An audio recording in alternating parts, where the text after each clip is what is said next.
bagaimana peluang calon independen Darmakun untuk maju di Pilkada Jakarta? Kita berbincang malam hari ini dengan Direktur Eksekutif Perkumpulan untuk Pemilu dan Demokrasi Perludem, Kolunisa Nur Agusyati, dan juga tim sukses Darmakun Ihsan Tualeka, serta juga ada perwakilan dari Bawaslu DKI Jakarta, ada Burhanuddin. Selamat malam, Mas Burhan, Mbak Nisa. Selamat malam juga Bang Ihsan. Selamat malam. Selamat malam, Mbak. Selamat malam. Oke, saya mau langsung pertanyaan pertama langsung ke Bawaslu nih. Jadi apa sih hasil temuan dari Bawaslu menanggapi soal dugaan pencatutan KTP untuk pasangan Darmakun ini? Mas Burhan? Selama proses pengawasan dari verifikasi pertama sampai verifikasi 2, memang kami sebelumnya juga sudah merekomendasikan kepada KPU DKI Jakarta terkait temuan kami, yaitu 34 pengawas pemilu yang kemudian dicatut namanya sebagai pendukung. Maka dari awal kami sudah sampaikan rekomendasi saran perbaikan untuk kemudian dihapus, di-TMS-kan nama-nama pengawas pemilu yang 34. Itu temuan Bawaslu-nya hanya nama-nama 34 aja nih? Bukannya banyak nih warga Jakarta yang mengeluhkan juga? Pengawas pemilu. Oke. Pengawas pemilu, penyelenggara pemilu yang jauh-jauh hari sudah kita rekomendasikan 34 untuk kemudian dicoret. Kemudian ada aduan dari masyarakat, yaitu sebanyak 280 per hari ini 280 orang yang kemudian mengadukan, dan hari ini kami juga sudah merekomendasikan ke KPU DKI Jakarta dan sudah 167 yang tadi ditindaklanjuti, ada yang dinyatakan memang TMS, ada yang dinyatakan MS di situ, dan kami minta untuk kemudian dicoret sebagai pendukung Pak Darmakun Rekun dan Pak Kun. Dan itu juga hari ini kami masih membuka posko di seluruh kantor-kantor pengawas pemilu di DKI Jakarta, dan itu terus berlanjut. Dan tadi per hari ini ada 4 laporan terkait dengan yang diterima oleh Bawaslu DKI Jakarta. Itu kan tadi kan hanya pencoretan aja ya? Kenapa Mbak? Hanya pencoretan. Karena saran perbaikan, karena ini terkait dengan apakah TMS atau MS. Itu karena ini masih saran perbaikan. Terkait dengan hal-hal yang lain, kami tadi menerima laporan resmi, 4 laporan resmi di Bawaslu DKI Jakarta. Nah tapi kalau misalnya dugaan pencatutan KTP-nya sendiri? Iya, dugaan pencatutan ini juga lagi diproses di Bawaslu DKI Jakarta. Makanya tadi ada 4 laporan resmi. Tadi kalau yang 280 itu kan hanya aduan. Aduan sifatnya via WA Center dan sebagainya. Tetapi yang melapor resmi ada 4. Dan itu akan diproses sesuai dengan peraturan perundang-undangan. Apakah itu pelanggaran administrasi atau kemudian nanti ada pidana pemilunya. Kalau dari tim suksesnya dari Darmakun nih, Bang Ihsan, saya dengar Pak Darmakun juga ada ya di KPUD saat ini untuk deg-degan juga nggak sih sebenarnya untuk menunggu proses apakah KPU malam hari ini akan mengeluarkan SK menetapkan pasangan calon independen ini bisa maju di Jakarta atau enggak? Sejauh ini kami yakin ya KPU akan mengambil keputusan yang adil dan kemudian relevan dengan upaya-upaya atau proses politik yang sudah kita lakukan sejauh ini. Kalau kita membaca media ataupun tadi disampaikan oleh Bung Burhanuddin mengenai adanya laporan maupun ada temuan pencatutan, kalau kita kalkulasi itu kan tidak lebih dari 1%. Sementara yang kita kumpulkan sejauh ini dan dinyatakan memenuhi syarat oleh KPU itu jumlahnya cukup signifikan. Jadi kalau kemudian yang akan dipertimbangkan oleh KPU ini adalah komplain atau masukan atau meskipun ini di bawah 1%, apakah juga tidak takut begitu? Kan ada terbuka, ini masuk juga dalam unsur pidana sebenarnya untuk dugaan pencatutan. Kalau jika memang terbukti, Mbak Ihsan. Ya, tentu kami sebagai tim kami membuka ruang atau kami legowo kemudian bila ada proses-proses apapun yang terkait dengan proses politik yang sudah berlangsung atau sudah kami lakukan. Kami juga mau mengatakan bahwa terminologi pencatutan ini kan terkesan mendiskreditkan atau kemudian ada asas praduga tak bersalah kepada kami terutama sebagai tim yang sejauh ini melakukan kerja-kerja politik untuk mengumpulkan dukungan. Masalahnya ada buktinya dari masyarakat? Ya tentu bukti-bukti itu kan harus juga ada proses untuk membuktikan bahwa apa benar proses pencatutan itu kami lakukan dengan sengaja atau dengan tidak sengaja. Karena begini, sejak awal tadi pagi kita juga diskusi di Kompas TV, kami sudah sampaikan bahwa ini sistem yang kemudian memungkinkan atau menjadikan situasi ini terjadi. Bisa dibayangkan kalau dalam waktu kurang dari 3 bulan itu calon atau kandidat dari jalur Maksudnya sistem independen. gimana nih Bang? Ya, ini saya mau coba jelaskan. Kurang lebih ya 3 bulan kami diharuskan untuk mengumpulkan jumlah KTP yang angkanya lebih dari 600.000. Kemudian waktu untuk penyerahan dokumen itu hanya kurang dari 4 hari, tanggal 8 sampai 12 Mei itu harus diupload di sistem Silon. Banyak pengamat atau banyak orang mengatakan ini sesuatu yang tidak mungkin. Bagaimana? Artinya ada satu ruang atau kesempatan dimungkinkan calon independen itu maju secara konstitusi, tapi secara sistem dan secara mekanisme itu hampir tidak masuk akal kalau kemudian calon independen itu bisa berkontestasi. Saya mau ulangi lagi begini. Ketika 3 bulan itu kita diharuskan mengumpulkan kuota KTP yang sebegitu banyak, kami tidak punya cukup waktu untuk melakukan verifikasi secara internal. Apalagi basis dukungan yang kami lakukan terhadap pasangan Dharma Kun ini berbasis pada dukungan yang rata-rata atau lebih banyak disampaikan lewat media sosial. Oke. Misalnya orang-orang. Nah, ketika data-data itu masuk, data-data itu kan ada yang sifatnya gelondongan, ada yang datang bawa 1.000 KTP, 2.000 KTP, 3.000 KTP. Karena kami harus segera mengupload, kami menguploadnya di tanggal 8. Jadi artinya itu pada saat kan KPU kemudian sudah mengembalikan untuk meminta perbaikan, kemudian dilakukan perbaikan. Nah, dilakukan perbaikan itu dan kemudian masuk ke sistem KPUD ini artinya tidak diverifikasi lagi oleh tim. Siapapun pokoknya langsung aja masukin data-datanya, yang nggak tahu benar mencatut atau enggak, datanya benar atau enggak. Ini yang penting maju dulu, yang penting lolos dulu nih pasangan Dharma Kun ini. Iya, karena waktunya terbatas dan kami yakin bahwa KPU punya mekanisme internal untuk melakukan verifikasi secara administratif dan verifikasi faktual. Dalam konteks itu kami yakin bahwa semua dukungan yang kami serahkan ini kemudian akan disortir oleh KPU. Karena KPU punya budgeting, punya anggaran untuk itu, punya personel untuk itu, punya waktu untuk melakukan itu.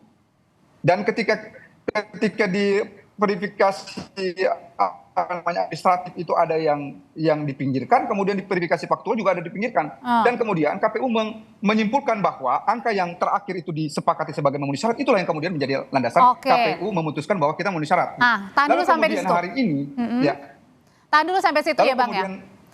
Tahan dulu, saya mau tanya ke Mbak Nisa. Tahan dulu sebentar. Kalau misalnya tadi Mbak Nisa sepertinya seakan-akan dari pasangan Dharma Kun ini ya sudah menggelontorkan seakan-akan menyalahkan KPUD Jakarta karena ya udah yang lihat benar atau enggak datanya, yang akan melakukan prosesnya kan KPUD. Mereka tim ini hanya menyerahkan saja. Saya mau luruskan dulu ya sebelum ke Mbak Heronisa ya. Kami tidak menyalahkan pihak manapun. Tadi di awal kita menyampaikan bahwa sistem kita itu hampir di awal itu tidak ada simulasi apapun. Jadi KPU atau penyelenggara pemilu tidak melakukan simulasi apapun kalau skemanya pengumpulan KTP itu akan 600.000 lebih dengan tengah waktu yang terbatas ini akan membuat siapapun yang akan maju calon independen akan berada pada situasi seperti yang kita bahas hari ini. Gitu. Jadi sekali lagi saya mau garis bawah kita tidak menyalahkan pihak manapun, tapi kami melihat bahwa sistem ini cenderung kurang pro terhadap calon independen. Dan itu adalah harusnya KPUD begitu. Gimana tuh Mbak Nisa?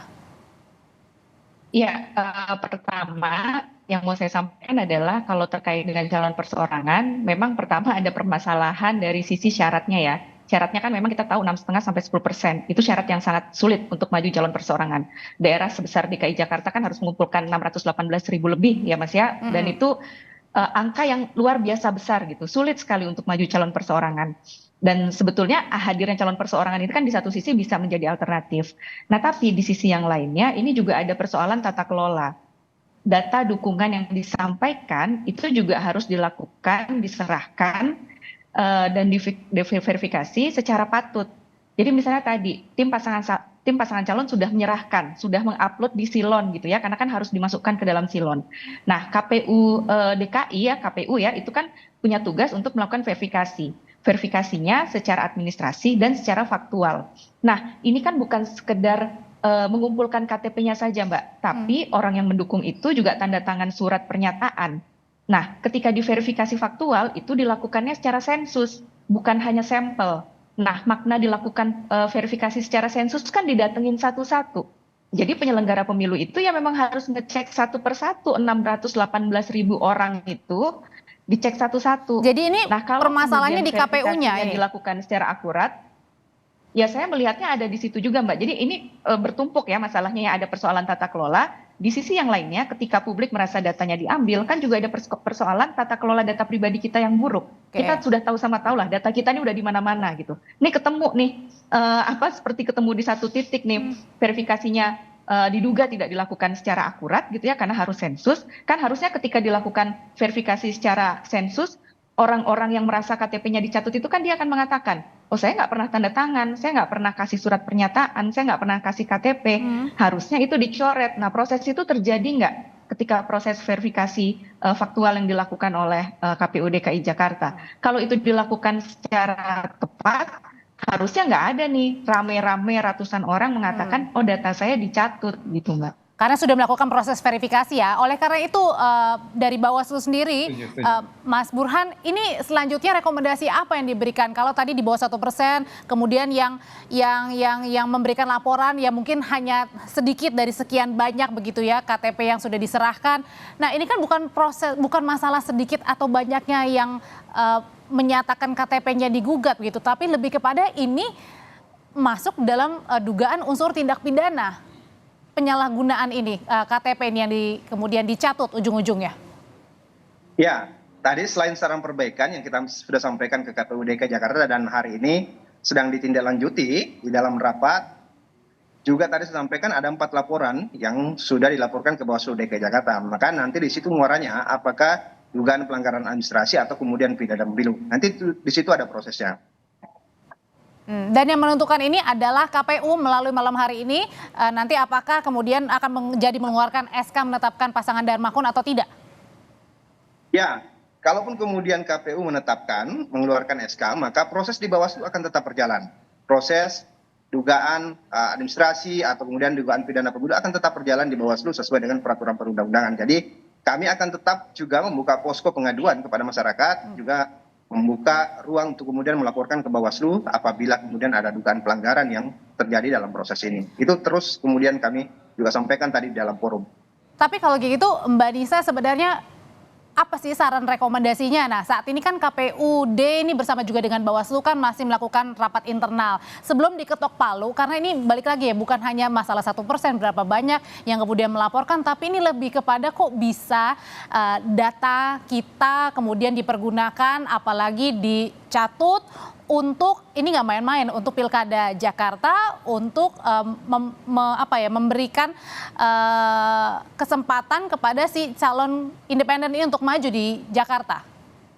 Ya, saya sepakat Mbak, ini bukan persoalan berapa persen ya, apakah signifikan atau tidak mengurangi jumlah dukungan minimal gitu. Jadi kalau ada satu saja dukungan gitu ya, yang misalnya diduga dicatut, ya menurut saya ya ini sudah ada masalahnya sudah di situ.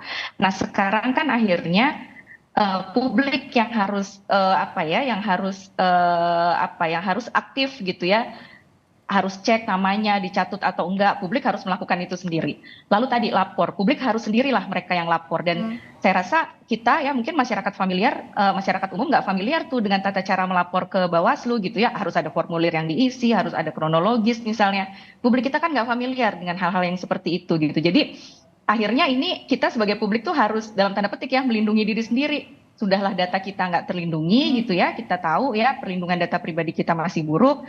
Lalu tadi ya bisa diambil, diduga dicatut gitu misalnya. Lalu ketika ada masalah publik sendiri yang harus ngecek di ujung gitu ya, kita juga yang harus lapor. Nah makanya sebetulnya keaktifan dari Bawaslu khususnya itu juga sangat diperlukan menurut saya. Jadi nggak hanya menunggu laporan dari masyarakat, tapi juga bisa menjadikan ini temuan. Kan saya rasa banyak sekali di media sosial publik yang capture gitu ya, oh ini namanya sudah namanya dicatut, merasa nggak memberikan dukungan. Nah itu menurut saya harus juga proaktif. Nah kemudian ya bagi KPU DKI khususnya ya harus secara transparan. Misalnya tadi kemarin verifikasi faktual yang dilakukan tuh seperti apa gitu ya, berapa banyak yang mereka betul-betul datangi gitu, berapa banyak yang memberikan tanda tangan, yang menyerahkan KTP-nya, itu harus dibuka kepada publik gitu, karena jangan sampai ya tadi ini semacam. Apakah berani KPUD membuka? Harus berani kalau menurut saya gitu ya, karena kita ini Mbak, ini semacam pengulang apa yang terjadi di pemilu 2024 yang lalu. ketika tahapan awal pemilu 2024 yang lalu, mungkin kalau masih ingat, ada persoalan juga di soal verifikasi partai politik peserta pemilu. Ada partai politik yang datanya juga dimanipulasikan, kita nggak mau hal seperti ini terulang kembali, Mbak. Oke, kalau gitu satu lagi, singkat saja dari Bang Ihsan. Bang Ihsan, sebenarnya Darmakun ini juga ikutan nggak sih? Misalnya melihat siapa-siapa saja yang kemudian menerima untuk mendukung pasangan Darmakun ini? Karena ini sebagai tanggung jawab juga oleh pasangan Darmakun. Iya, seperti saya sampaikan sebelumnya bahwa kita memang dibatasi oleh waktu ya waktu yang sangat terbatas itu membuat kandidat dan kami di tim itu tidak punya cukup waktu untuk memverifikasi setiap data yang masuk ke kami. Jadi sebenarnya fungsi kami sebenarnya katalisator antara dukungan dari masyarakat, dari relawan secara sporadis ya, terutama lewat media sosial, itu kita kolek oleh tim dan tim kemudian mengupload. Sebenarnya kalau kita punya cukup waktu, apalagi misalkan oleh penyelenggara kita juga ada bantuan anggaran seperti partai politik, kan partai politik ada bantuan anggaran dari pemerintah. Nah mungkin dengan waktu yang cukup kami bisa melakukan verifikasi secara internal sebelum kami upload. Tapi karena waktu betul-betul terbatas, di satu sisi KPU mengharuskan kami segera untuk mengumpulkan data yang sesuai dengan minimal kuota yang diperlukan untuk memajukan calon independen. Akhirnya semua data yang masuk ke kami, terutama secara gelondongan itu kami kami sinkronkan antara KTP dan surat dukungan untuk kita upload di Silon. Dan yang lebih membuat kami kecewa sebenarnya karena Silon itu sendiri tidak memungkinkan kami untuk bisa menjangkaunya lagi. Jadi kalau kita sudah upload, kita tidak bisa lagi menjangkaunya untuk kemudian mengecek lagi. Jangan-jangan data yang sudah kita upload itu ada yang kurang atau ada yang tidak otentik begitu. Nah ini kemudian saya kira menjadi catatan ya. Jangan selalu kita berdebat di di hilir ya. Oke, tapi yang paling penting adalah dalam perbincangan ini juga bagaimana kemudian temuan-temuan dari Bawaslu soal dugaan pencatutan ini juga bisa ditindaklanjuti, bukan hanya pelanggaran administratif, tapi dugaan tindak pidana juga yang harus ditelusuri, bukan berarti juga berapa banyak yang juga kemudian melaporkan, tetapi lebih kepada dugaan tindak pidananya maupun administrasinya yang juga perlu ditindaklanjuti lebih serius. Terima kasih malam hari ini untuk berbagi pandangannya Mbak Nisa, Bang Ihsan dan juga Mas Burhanuddin. Terima kasih, Mbak. Selamat malam. Terima kasih.